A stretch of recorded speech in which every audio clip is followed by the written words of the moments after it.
Иако конечен договор за споени избори на 8 мај нема. Сепак, се поизвестно е дека средата по Великден ќе се одржи вториот круг на претседателски и парламентарни избори. Додека се чека официализирање на датумот на лидерска средба која би требало да се одржи идната недела, партиите со нова пречка на патот дали ќе има техничка влада. ВМРО ДПМН 10 дни не сакаат пржински модел на влада 100 дена пред изборите. Претседателот на партијата Мицкоски повтори дека тие не се за концептот на пржинска влада, иако со тоа тие како опозиција би изгубила можност за технички министри и заменици. Мицкоски вели треба да се смени законот за влада. ВМРО ДПМН цени дека технички премиер кој што би го предложила Демократската унија за интеграција ќе нема ниту народен, ниту политички легитимитет.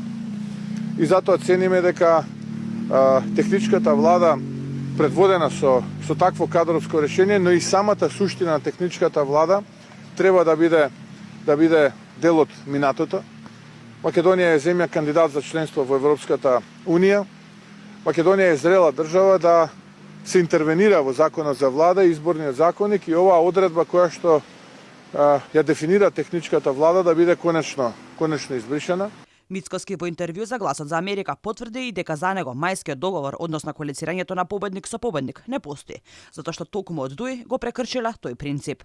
Претседателот на партијата вели дека треба да им се даде шанса на албанската опозиција, а на интегративците добро ќе им дојде малку да се одморат од власт. А токму Дуи, а со УНИП и СДСМ не попуштаат на барањата на ВМРО ДПМН за укинување на техничка влада. Време сега за тоа немало, а и законски така било пропишено. Сега за Ковачевски техничката влада не е проблем, а на почетокот на годинава самиот тој кажа дека не се согласува со тој концепт, но се чини дека токму договорот на СДСМ и Дуи за албанец премиер е причината зошто Ковачевски го смени ставот и сега техничката влада е добра опција.